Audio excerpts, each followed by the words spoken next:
Hi friends, welcome to mechanical tech Kannada. Friends, ಇವತ್ತಿನ ವಿಡಿಯೋದಲ್ಲಿ ಸ್ಪ್ಲೆಂಡರಿಗೆ height nut ಅಂದರೆ ಇಲ್ಲಿ ವೇಸ್ಟ್ ಇರುವಂಥ ಶಾಕ್ ಅಬ್ಸರ್ವಿನ ಪೈಪ್ನಲ್ಲಿ ಯಾವ ರೀತಿ ಹೈಟ್ ನಟ್ ಮಾಡುವುದು ಅಂತ ಈ ವಿಡಿಯೋದಲ್ಲಿ ತೋರಿಸ್ತೇನೆ. ಫಸ್ಟ್ಗೆ ನಮಗೆ ಎಷ್ಟು ಉದ್ದ ಬೇಕು ಅಂದರೆ ಆಲ್ಮೋಸ್ಟ್ ಒಂದು 3 ಇಂಚ್ ಮಾಡುವುದಕ್ಕಿಂತ ಹೆಚ್ಚು ಮಾಡಲಿಕ್ಕೆ ಹೋಗಬೇಡಿ, ಗಾಡಿಯ ಸ್ಟೆಬಿಲಿಟಿ ಹೋಗ್ತದೆ. 3 ಇಂಚಾಗಿ ಕಟ್ ಮಾಡ್ಕೋಬೇಕು ಎರಡನ್ನು ಕೂಡ. ವಿಡಿಯೋ ಕಂಪ್ಲೀಟಾಗಿ ನೋಡಿ, ನಿಮಗೆ ಅರ್ಥ ಆಗುತ್ತೆ. ಸ್ಟಾರ್ಟಿಂಗ್ ನಿಮಗೆ ಅರ್ಥ ಆಗಲಿಕ್ಕಿಲ್ಲ ಏನು ಮಾಡ್ತಿದ್ದಾರೆ ಅಂತೇಳಿ. ನೋಡಿ, ಈ ರೀತಿಯಾಗಿ 2 ಫೋರ್ಕ್ ಟ್ಯೂಬನ್ನು ಕಟ್ ಮಾಡಿಕೊಂಡಿದ್ದೇವೆ. ಅಂದರೆ ಒಂದರಲ್ಲಿ 2 ಮಾಡಲಿಕ್ಕೆ ಆಗೋದಿಲ್ಲ, ಒಂದು ಟ್ಯೂಬಲ್ಲಿ ಒಂದೇ ಮಾಡಲಿಕ್ಕೆ ಆಗೋದು, ಇನ್ನೊಂದು ಟ್ಯೂಬಲ್ಲಿ ಇನ್ನೊಂದು. ಅಂದರೆ ನಮಗೆ ಥ್ರೆಡೆಡ್ ಪೋರ್ಷನ್ ಬೇಕಾಗುತ್ತಲ್ಲ, ಅದಕ್ಕೋಸ್ಕರ. ಇದು ನಾರ್ಮಲಾಗಿ ಸ್ಪ್ಲೆಂಡರ್ಗೆ ಬರುವಂತಹ ಟಾಪ್ ಬೋಲ್ಟ್ ಅಂತ ಹೇಳೋದು. ಸ್ಟಾಕಲ್ಲಿ ಆ ರೀತಿ ಬರ್ತದೆ 2 ಬೋಲ್ಟ್ಗಳು. ಅದನ್ನು ನಾವು ಈಗ ನಾನು ತೋರಿಸಿದ ಹಾಗೆ ಗ್ರೈಂಡ್ ಮಾಡಿ ಅಲ್ಲಿಗೆ ಫಿಟ್ ಮಾಡುವಂಥದ್ದು, ನಂತರ ಒಳಗಿಂದ ವೆಲ್ಡ್ ಮಾಡುವಂಥದ್ದು.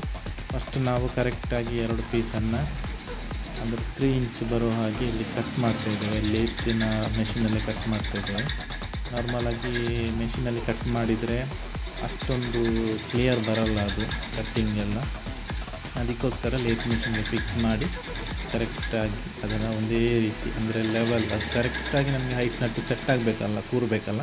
ಅದಕ್ಕೋಸ್ಕರ ಎರಡನ್ನು ಕೂಡ ಕಟ್ ಮಾಡಿಕೊಂಡು ನಂತರ ಇಲ್ಲಿ ಅದಕ್ಕೆ ವೆಲ್ಡ್ ಮಾಡಬೇಕಾಗಿರುವಂಥ ಬೋಲ್ಟು, ಇದು ಸ್ಪ್ಲೆಂಡರ್ಗೆ ಬರುವಂಥ ಮಾಮೂಲಿ ಶಾಕ್ ಅಬ್ಸರ್ಗೆ ಬರುವಂಥ ಮೇಲದು ನಟ್ಟು ಬರ್ತದೆ, ಅದೇ ಇದು ನಟ್ಟಿದು. ಅದನ್ನು ನಾವು ಫಸ್ಟಿಗೆ ಸ್ವಲ್ಪ ದಪ್ಪ ಇರುವ ಪೋರ್ಷನ್ ಇರ್ತದೆ ಅದರಲ್ಲಿ, ಅದನ್ನು ನಾವು ಗ್ರೈಂಡ್ ಮಾಡಿ ತೆಗೆದು ಫೋರ್ಕ್ ಟ್ಯೂಬ್ಗೆ ಟೈಟಾಗಿ ಕೂರೋ ಥರ ನಾವು ಸೆಟ್ ಮಾಡ್ಕೊಳ್ಬೇಕು ಫಸ್ಟಾಗಿ.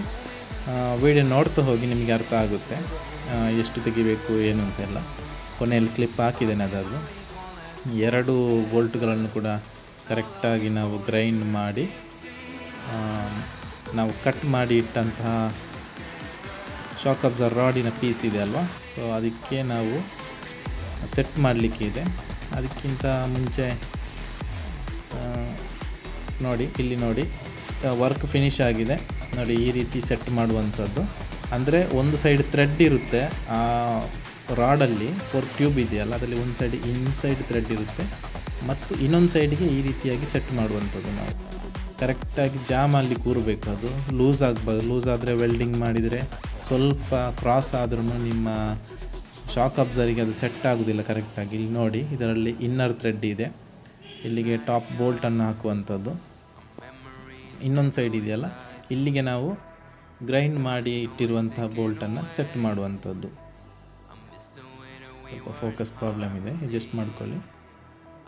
ನೋಡಿ, ಇಲ್ಲಿ ನಾವು ಗ್ರೈಂಡ್ ಮಾಡಿದ್ದೇವೆ, ಅದನ್ನು ನಾವು ಸೆಟ್ ಮಾಡಿ ವೆಲ್ಡ್ ಮಾಡುವಾಗ ಒಳಗಿಂದ ವೆಲ್ಡ್ ಮಾಡಬೇಕಾಗ್ತದೆ. ಒಳಗಿಂದ ವೆಲ್ಡ್ ಮಾಡಲಿಕ್ಕಿಲ್ಲ, ಇಲ್ಲಾಂದರೆ ಅದು ನಿಲ್ಲೋದಿಲ್ಲ. ಅದು ಕರೆಕ್ಟಾಗಿ ಯಾವ ರೀತಿ ಮಾಡಿದ್ದೇವೆ ಅಂತ.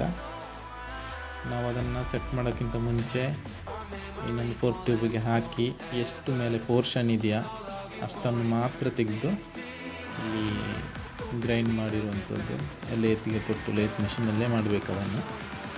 ನೋಡಿ, ಈ ರೀತಿ ಸೆಟ್ ಆಗ್ತದೆ. ಇದೇ ರೀತಿ 2 ಹೈಟ್ ನಟ್ಗಳಿಗೆ ಮಾಡಬೇಕು. ನೋಡಿ, ಇಲ್ಲಿಗೆ ನಮಗೆ ನಾರ್ಮಲ್ ಶಾಕ್ ಅಬ್ಸರಲ್ಲಿ ಬರುವಂಥ ಇದು ಕೂರ್ತದೆ ಇಲ್ಲಿಗೆ. ನೋಡಿ, ವೆಲ್ಡಿಂಗ್ನಲ್ಲಿ ನಾವು ಬಂದಿದ್ದೇವೆ. ನೋಡಿ, ಈ ರೀತಿಯಾಗಿ 2 ಕೂಡ ಸೆಟ್ ಮಾಡಿದ್ದೇವೆ. ಸೆಟ್ ಮಾಡಿ ಒಳಗಿಂದ ವೆಲ್ಡ್ ಮಾಡಬೇಕಾಗ್ತದೆ. ವೆಲ್ಡ್ ಮಾಡುವಾಗ ಕೂಡ ಅಷ್ಟೇ ಕರೆಕ್ಟಾಗಿ ಮಾಡಬೇಕು. ಸ್ವಲ್ಪ ವೆಲ್ಡಿಂಗ್ ಏನಾದರೂ ವೀಕ್ ಆದರೆ ಅದು ಮತ್ತು ಕಟ್ಟಾಗೋ ಚಾನ್ಸಸ್ ಇದೆ. ಯಾಕಂತ ಹೇಳಿದರೆ ಅದು ಎಷ್ಟಾದರೂ 2 ಪೀಸ್ ಅಲ್ವಾ, 2 ಪೀಸನ್ನು ನಾವು ಇಲ್ಲಿ ಒಂದು ಮಾಡುವಂಥದ್ದು. ಮತ್ತು ವೆಲ್ಡಿಂಗ್ ಕೂಡ ಅಷ್ಟೇ, ಇದು ಸ್ಟೀಲ್ ಮೆಟೀರಿಯಲ್ ಆದ ಕಾರಣ ಸ್ಟೀಲ್ ವೆಲ್ಡಿಂಗ್ ಮಾಡಬೇಕಾಗ್ತದೆ. ನಾರ್ಮಲ್ ವೆಲ್ಡಿಂಗ್ ಇದಕ್ಕೆ ನಿಲ್ಲೋದಿಲ್ಲ. ನೋಡಿ, ಒಳಗಿಂದ ಅಲ್ಲಿಗೆ ವೆಲ್ಡ್ ಮಾಡುವಂಥದ್ದು. ವೆಲ್ಡಿಂಗ್ ಮಾಡ್ತಾ ಇದ್ದಾರೆ. ಮತ್ತೊಂದು ನಿಮಗೆ ಹೇಳಲಿಕ್ಕೆ ಟಿಪ್ಸ್ ಹೇಳಲಿಕ್ಕೆ ಇಷ್ಟಪಡ್ತೇನೆ. ಇದು ಖಂಡಿತವಾಗ್ಲೂ ಒಂದು ಎಕ್ಸ್ಪೆರಿಮೆಂಟ್ ವಿಡಿಯೋ ಆಗಿರುತ್ತೆ. ನಾನು ಸುತ್ತ ಟ್ರೈ ಮಾಡಿದ್ದು, ಬಟ್ ಇದು ಎಷ್ಟು ಬಾಳಲಿಕ್ಕೆ ಬರ್ತದೆ ಅನ್ನೋದು ಸೆಕೆಂಡರಿ. ವೆಲ್ಡಿಂಗ್ ಕರೆಕ್ಟ್ ಆದರೆ ಬಾಳಲಿಕ್ಕೆ ಬರ್ಬೋದು. ಮತ್ತು ಇದರಿಂದ ಬೆನಿಫಿಟ್ ಏನಪ್ಪ ಅಂತ ಹೇಳಿದರೆ ರಸ್ಟಿಂಗ್ ಒಂದು ಬರೋದಿಲ್ಲ ಅಷ್ಟೇ. ಯಾಕಂತೇಳಿದ್ರೆ ಸ್ಟೀಲ್ ಅಲ್ವಾ, ಅದಕ್ಕೆ ರಸ್ಟ್ ಬರೋದಿಲ್ಲ. ಮತ್ತು ಇದರಿಂದ ನಿಮಗೆ ನಾರ್ಮಲಾಗಿ ಸ್ಟಾಕಲ್ಲಿ ಬರುವಂತಹ ರೆಡಿಮೇಡ್ ಬರುವಂಥ ಹೈಟ್ ನಟ್ಟು ಬೆಸ್ಟ್. ಯಾಕಂತ ಹೇಳಿದರೆ ಇದನ್ನು ಮಾಡಲಿಕ್ಕೆ ಕರೆಕ್ಟಾದ ಲೇತ್ ಬೇಕು, ಮತ್ತು ಕರೆಕ್ಟಾಗಿ ವರ್ಕ್ ಮಾಡೋರು ಇರಬೇಕು. ಸ್ವಲ್ಪ ವೇರಿಯೇಷನ್ ಆದ್ರೂ ಕೂಡ ನಾವು ಗೈಡೆನ್ಸ್ ಕೊಟ್ಕೊಂಡೇ ವರ್ಕ್ ಮಾಡಿರುವಂಥದ್ದು. ಮತ್ತು ಪ್ರೈಸ್ ಆಲ್ಮೋಸ್ಟ್ ಸೇಮ್ ಆಗುತ್ತೆ, ರೆಡಿಮೇಡಿಗೆ ಮತ್ತು ಇದಕ್ಕೆ ಸೇಮ್ ಆಗ್ತದೆ ಪ್ರೈಸ್, ದೊಡ್ಡ ಡಿಫರೆನ್ಸ್ ಬರಲ್ಲ. ನಮ್ಮ ಕೆಲಸ ಎಲ್ಲ ಕಂಪ್ಲೀಟ್ ಆಗಿದೆ. ಆಮೇಲೆ ಡೈರೆಕ್ಟ್ ನಮ್ಮ ಮಾಮೂಲಿ ನಾವು ಹೈಟ್ ನಟ್ಟನ್ನು ಯಾವ ರೀತಿ ಫಿಕ್ಸ್ ಮಾಡ್ತೀವೋ ಅದೇ ರೀತಿ ನೋಡಿ ಇಲ್ಲಿಯ ಬೋಲ್ಟನ್ನು ತೆಗೆದು ಅಲ್ಲಿಗೆ ಫಿಟ್ ಮಾಡುವಂಥದ್ದು. ಇದರಲ್ಲಿ ಆಲ್ರೆಡಿ ಇನ್ನರ್ ಹೈಟ್ ನಟ್ ಹಾಕಿ ಮಾಡಿದೆ, 1.4 ಇಂಚ್ ಹೈಟ್ ಆಗಿದೆ, ಗಮನಿಸ್ತಾ ಇರ್ಬೋದು ನೀವು ಫ್ರೆಂಡ್ಸ್. ಇಲ್ಲಿ ಹೈಟ್ ನಟ್ ಕೆಲಸ ಎಲ್ಲ ಕಂಪ್ಲೀಟ್ ಆಗಿದೆ. 2 ಹೊಸ ಓರಿಂಗ್ಸ್ಗಳನ್ನ ಹಾಕಿದ್ದೇನೆ, ಜೊತೆಗೆ ಗಮ್ ಹಾಕಿ ಅದನ್ನು ಫಿಟ್ ಮಾಡಬೇಕು. ಇಲ್ಲಿ ಒಂದು ವಿಷಯ ನಾವು ಗಮನದಲ್ಲಿ ಇಟ್ಕೊಳ್ಬೇಕು, ನಾವು ರೆಡಿಮೇಡ್ ಬರುವಂಥ ಹೈಟ್ ನಟ್ ಇದೆಯಲ್ಲ ಅದನ್ನು ಫಿಟ್ ಮಾಡಬೇಕಿದ್ರೆ ನಮಗೆ ಯಾವುದೇ ರೀತಿಯ ಟಾಪ್ ಬೋಲ್ಟಿನ ಅವಶ್ಯಕತೆ ಇರಲ್ಲ. ಆದರೆ ಈ ಹೈಟ್ ನಟ್ಟನ್ನು ನಾವು ಮಾಡಿಸಬೇಕಿದ್ರೆ ನಮಗೆ 4 ಬೋಲ್ಟ್ಗಳು ಬೇಕಾಗ್ತದೆ. ಅಂದರೆ ಆ ಟಾಪ್ ಬೋಲ್ಟ್ ಇದೆಯಲ್ಲ ಫೋರ್ಕ್ ಟ್ಯೂಬ್ಗೆ ಹಾಕುವಂಥದ್ದು, ಅದು 4 ಬೇಕಾಗ್ತದೆ. 2 ವೆಲ್ಡಿಂಗ್ ಮಾಡಲಿಕ್ಕೆ, ಇನ್ನು 2 ಟಾಪಿಗೆ ಹಾಕಲಿಕ್ಕೆ ಅಷ್ಟೇ. ಇನ್ನು ನಾವಿಲ್ಲಿ ನೋಡಿ ಹೈಟ್ ನಟ್ಟನ್ನು ಕೆಳಗೆ ಇನ್ಸ್ಟಾಲ್ ಮಾಡಿದ್ದೇವೆ, ಮೇಲೆಗೆ ಟಾಪ್ ಬೋಲ್ಟು. ಇದಕ್ಕೆ ಓರಿಂಗ್ಸ್ನ ಅವಶ್ಯಕತೆ ಇಲ್ಲ ಮೇಲೆ ಹಾಕೋದಕ್ಕೆ, ಕೆಳಗೆ ಥ್ರೆಡ್ಡಿಗೆ ಮಾತ್ರ ಓರಿಂಗ್ ಹಾಕಿದರೆ ಆಯಿತು, ಮತ್ತು ಗಮ್ ಕೂಡ ಮೇಲೆ ಬೇಕು ಅಂತ ಇಲ್ಲ. ಫಿಟ್ಟಿಂಗ್ಸ್ ಮಾಮೂಲಿ ನಿಮಗೆ ಗೊತ್ತಲ್ಲ, ಹೈಟ್ ನಟ್ಟು ಫಿಟ್ ಮಾಡುವಂಥದ್ದು ಆಲ್ರೆಡಿ ವಿಡಿಯೋ ಮಾಡಿದ್ದೇನೆ, ಅದನ್ನು ನೋಡಿದರೆ ಆಯಿತು.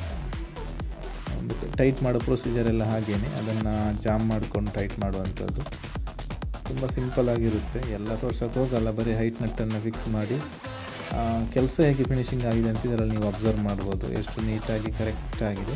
ಇದು ಯಾವುದೇ ಕಾರಣಕ್ಕೂ ರಸ್ಟ್ ಬರಲ್ಲ. ಒಳಗಡೆ ವೆಲ್ಡಿಂಗ್ ಸ್ವಲ್ಪ ಹೆಚ್ಚು ಮಾಡಿದರೆ ಹೊರಗೆ ಹೀಟ್ ಟ್ರಾನ್ಸ್ಫರ್ ಆಗಿ ಈ ಸ್ಟೀಲ್ ರಾಡಿನ ಪಾಲಿಶ್ ಹೋಗೋ ಚಾನ್ಸಸ್ ಇದೆ. ಆ ಥರ ಆದರೆ ಮಾತ್ರ ಸ್ವಲ್ಪ ರಸ್ಟ್ ಬರ್ತದೆ. ಪ್ರೆಸೆಂಟ್ ಬಂದಿದೆ ನನ್ನ ಹೈಟ್ ನಟ್ಟಲ್ಲಿ ಸ್ವಲ್ಪ, ಬಟ್ ಅದಕ್ಕೊಂದು ಪ್ರೊಸೀಜರ್ ಇದೆ, ಅದರ ಮೇಲೆ ನಾವು ಸ್ಟಿಕ್ಕರಿಂಗನ್ನು ಮಾಡ್ಬೋದು.